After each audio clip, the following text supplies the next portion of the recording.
si ce n'est le désir de la chair. Voilà pourquoi la vie de prière est très, très, très importante. Quelqu'un qui n'a pas de vie de prière, ça va se voir. Quelqu'un qui a aussi une vie de prière, ça se voit. Vous voyez? Parce que comme c'est un acte spirituel qu'on pose, la prière, eh ben, ça émane aussi, ça influence aussi sur l'homme extérieur, n'est-ce pas? C'est-à-dire ça va influencer l'homme extérieur d'une manière ou d'une autre. Vous comprenez?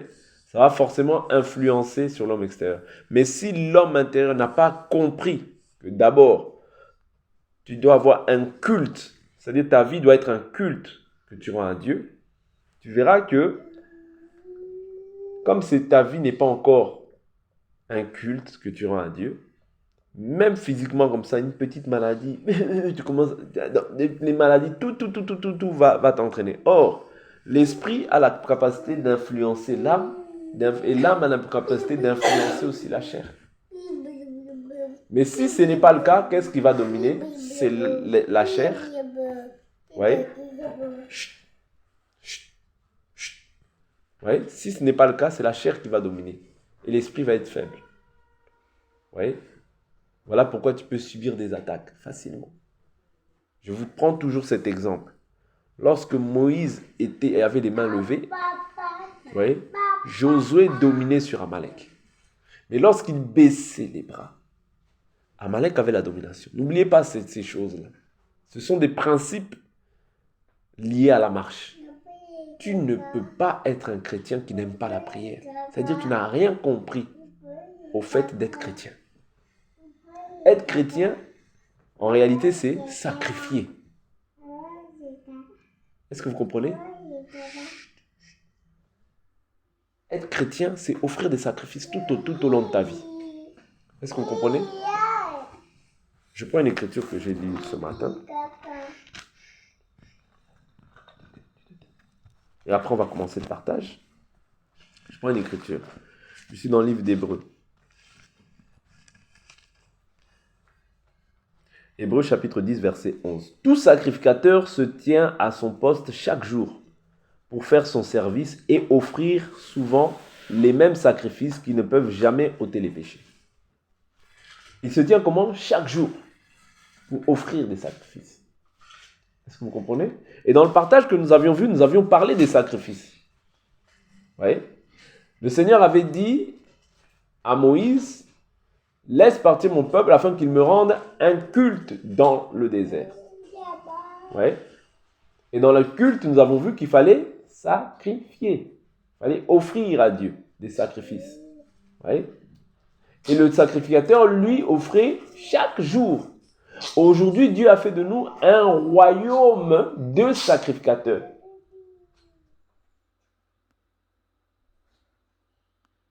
Est-ce que vous comprenez? Dieu a fait de nous un royaume de sacrificateurs. Donc, c'est chaque jour que tu dois offrir. Sans te lasser. Je vous dis toujours que la distraction peut nous envelopper au point où tu ne pries plus. Tu t'intéresses simplement aux choses qui passent. Mais ces choses-là, tout ce qu'on fait en dehors de la prière, c'est des choses qui passent. Même les choses auxquelles tu peux t'affectionner et croire que oui, tu auras ta réussite. Sans Dieu, tu ne réussiras pas. Parce que souvent, l'homme peut se dire, oui, comme j'aime quelque chose, oui, ça va réussir. Sans Dieu, tu ne réussiras pas. Je te dis, tu vas échouer.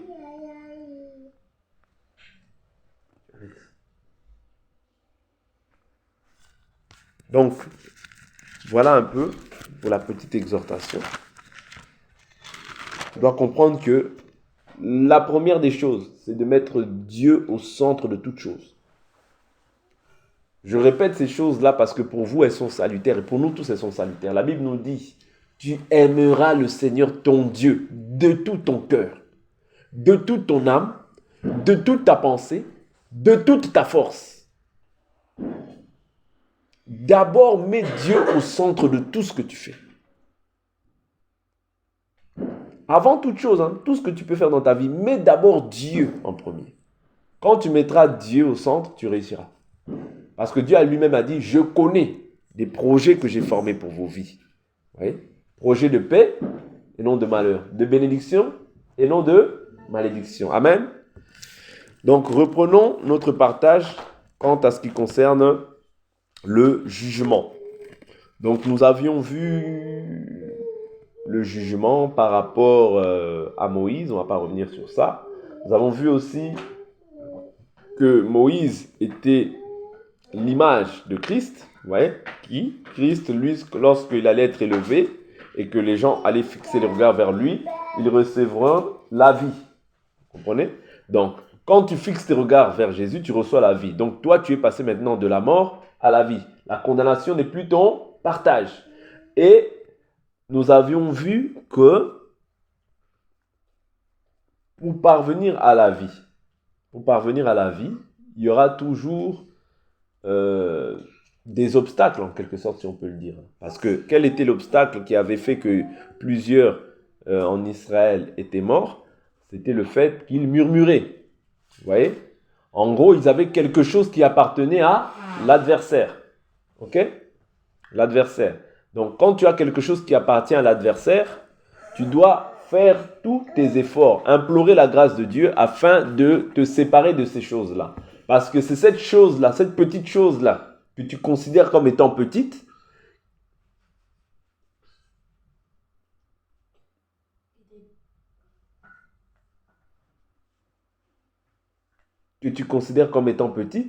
qui peut être un obstacle dans ta marche.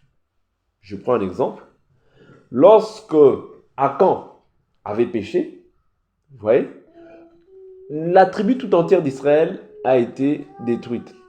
Enfin, ceux qui sont partis, du moins en guerre, vous voyez, ils ont dit, oh non, avec très peu d'hommes, on pourra les détruire. Mais à cause d'un petit péché, à cause d'une convoitise, ça a entraîné la mort de plusieurs. Vous voyez, à cause d'une petite convoitise, ça a entraîné la mort d'Akan et de tous ceux qui étaient avec lui, toute sa famille. Vous comprenez? Voilà pourquoi tu ne dois pas négliger le petit péché là. Vous voyez? Parce que le péché là, c'est quelque chose qui appartient à l'adversaire. Et comme quand tu as quelque chose du diable, vous voyez, quand tu as quelque chose qui appartient au diable, le diable connaissant les principes du royaume, c'est ce que nous avions vu hier, la Bible nous dit, la main de l'Éternel n'est pas courte pour sauver, mais ce sont vos péchés que vous éloignez du moi. C'est-à-dire que quand tu es éloigné de Dieu, tu es la proie de l'adversaire. Ok? Voilà pourquoi il faut chaque jour s'examiner pour voir si nous sommes toujours dans la foi. Vous comprenez? Je peux être au vert, là actuellement, mais la minute d'après, je suis au rouge. Quand je parle du vert, du rouge, ici, je prends des choses non pas bibliques, mais des choses qui sont mondaines, mais qui peuvent nous expliquer aussi. C'est-à-dire que quand je suis au vert, je suis dans la volonté de Dieu. Je peux être dans la volonté de Dieu parfaite. Mais mes pensées peuvent être souillées sans peut-être que j'ai pu manifester une action mauvaise. Mais qu'est-ce que je dois faire? Je vais rester comme ça? Non. Seigneur, renouvelle ma pensée. Seigneur, pardonne-moi de cette pensée. Vous comprenez? Et c'est alors qu'après tu avances. Mais tant que cette pensée-là vient à la porte de ton cœur, la Bible nous dit quoi? Lorsque Caïn avait cette pensée-là de tuer son frère. Quand tu as déjà la pensée dans ton cœur, quand la pensée s'élève déjà dans ton cœur, tu as déjà commis l'acte. Vous voyez? Parce que la Bible nous montre le cheminement du péché. Vous voyez? D'abord, la chose abonde dans ton cœur. Et la chose sort de ta bouche. Vous voyez? La Bible nous dit que personne ne dise qu'il est tenté par Dieu. Dieu ne tente personne, il n'est même tenté par personne. Chacun est tenté de ce que sa propre convoitise l'attire, le séduit.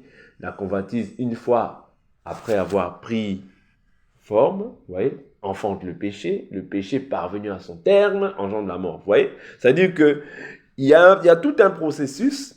Et nous devons arrêter en fait l'hémorragie. Dès lors où tu vois en fait cette pensée monter dans ton cœur, tu dois commencer maintenant à procéder à la prière et à implorer la grâce de Dieu par rapport à ça.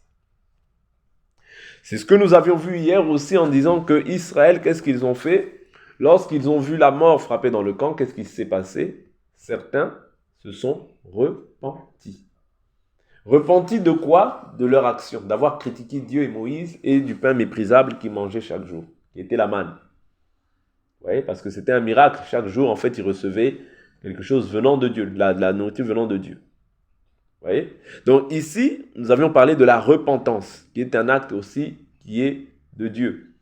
La Bible nous dit, si nous disons que nous n'avons pas de péché, nous nous séduisons nous-mêmes, la vérité n'est pas en nous. Mais si nous confessons nos péchés, vous voyez, il est fidèle et juste pour nous les pardonner. Voilà pourquoi j'avais pris l'écriture de Jean chapitre 20 qui dit que si ceux à qui vous pardonnerez vos péchés, ils leur seront pardonnés. Donc ici, nous devons comprendre que le ministre a la capacité de pouvoir pardonner les péchés. Vous voyez, c'est une capacité que Dieu a accordée à ses serviteurs. Vous voyez, et notamment ceux qui exercent dans le ministère. Ok. Donc, ce qu'il faut comprendre par là, c'est le sens de la repentance. C'est ce que j'avais touché. Vous voyez, la repentance vient de Dieu. La Bible nous parle de deux types de repentance. La repentance qui mène à la mort et la repentance qui mène à la vie. La tristesse selon Dieu, c'est cette tristesse-là qui pousse à la repentance. Vous voyez? Mais la tristesse selon le monde pousse à la mort. Ça, nous avions vu ça entre Pierre et Judas. Pierre a eu une tristesse selon Dieu, ça l'a poussé à la repentance. Judas a eu une tristesse selon le monde, ça l'a poussé à la mort. Vous comprenez? Donc nous, étant des enfants de Dieu, nous devons toujours manifester la tristesse selon Dieu. Parce que quand Dieu te parle, c'est un jugement. Quand on élève la parole, c'est un jugement. Mais ce jugement-là, c'est pourquoi? En réalité, c'est pour te pousser à la repentance. Pour que tu demandes pardon à Dieu, que tu pleures tes péchés. Et que tu n'ailles et que tu fasses un effort par le Saint-Esprit de ne plus repartir dans cette voie-là. C'est ça la volonté de Dieu. Parce que par là, nous nous jugeons. Et par là, nous nous perfectionnons. Et par là, nous nous repentons. Parce que si on s'assemble, je vous dis toujours, ce n'est pas pour être pire, mais c'est pour être meilleur. Est-ce que vous comprenez? Le but du rassemblement, ce n'est pas une habitude. Non. Je vous dis toujours, il faut que tu considères ce jour comme si c'était le dernier. Il faut que tu considères cette prédication comme si c'était la dernière pour toi. C'est-à-dire que tu te dis, ah, là où j'ai ça à réparer, que je puisse vraiment m'efforcer de réparer ça, parce qu'on ne sait ni l'heure, ni le moment.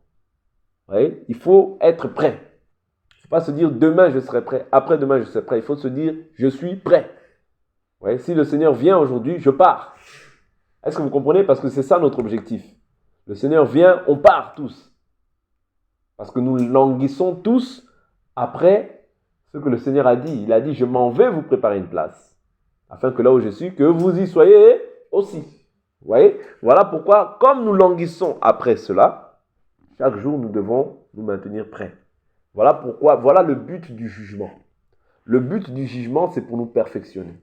Et tout ce qui a été écrit, il a été pour notre instruction. N'oubliez pas ces choses-là. Pour que nous aussi, à notre tour, comme Israël en avait eu, des mauvais désirs, que nous ne puissions pas nourrir ces désirs-là dans nos cœurs. Enlever toute forme d'animosité, des querelles, des jalousies, des disputes. Nous dépouiller en fait des œuvres de la chair. Le but pour lequel la parole est élevée, le but pour lequel nous fixons nos regards vers Christ, c'est afin que les œuvres de la chair prennent fin. Voilà pourquoi lui, il a été crucifié une seule fois.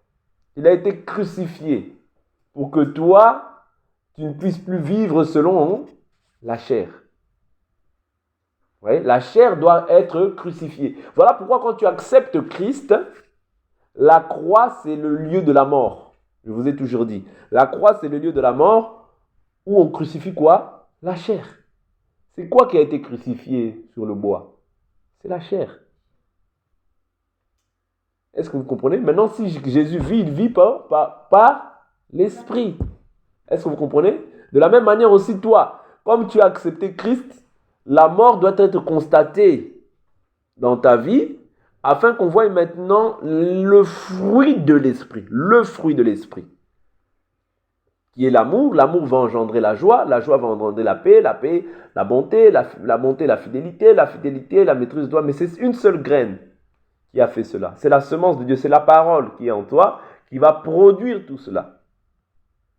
Le but de l'œuvre de la croix, c'est ça. C'est la mort. Voilà pourquoi quand on te juge, on te juge parce que tu es mort en réalité. Mais si tu es vivant, on ne te juge pas. Or, un vivant, c'est qui? Ce sont les gens de ce monde. On avait dit qu'eux, on ne les juge pas. Eux, c'est qui les juge? C'est Dieu. Amen. Vous comprenez? Eux, nous ne les jugeons pas. Nous n'avons rien à voir avec eux. Nous, ce qui nous intéresse, c'est les morts. Est-ce que vous comprenez? L'Église, en réalité, c'est l'assemblée des morts. Pourquoi? Jésus a été crucifié. S'il a été crucifié, d'accord? Qu'est-ce qui a été crucifié? Ce n'est pas l'esprit. Parce que l'esprit vit. Est-ce que vous comprenez? L'esprit vit.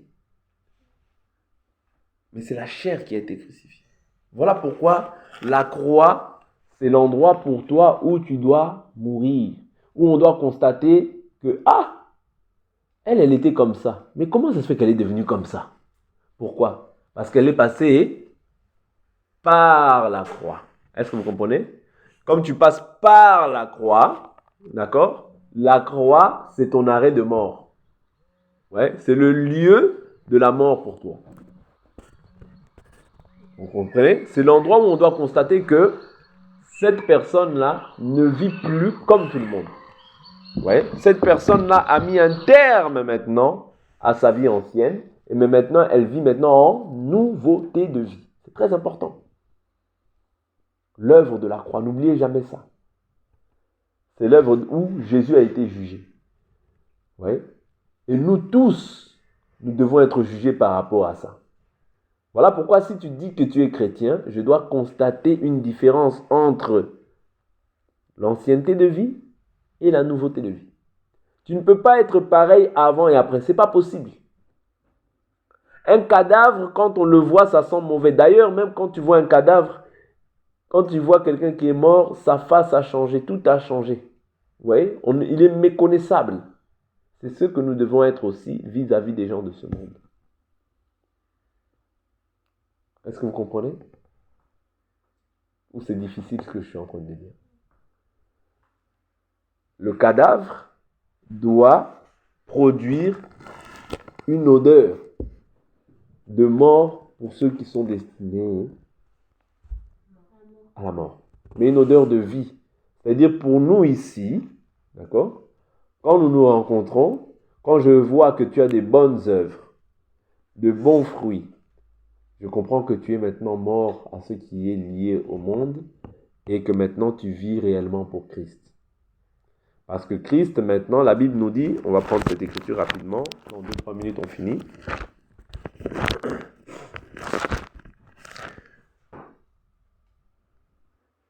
Je suis dans Romains chapitre 6, on peut lire tous ensemble.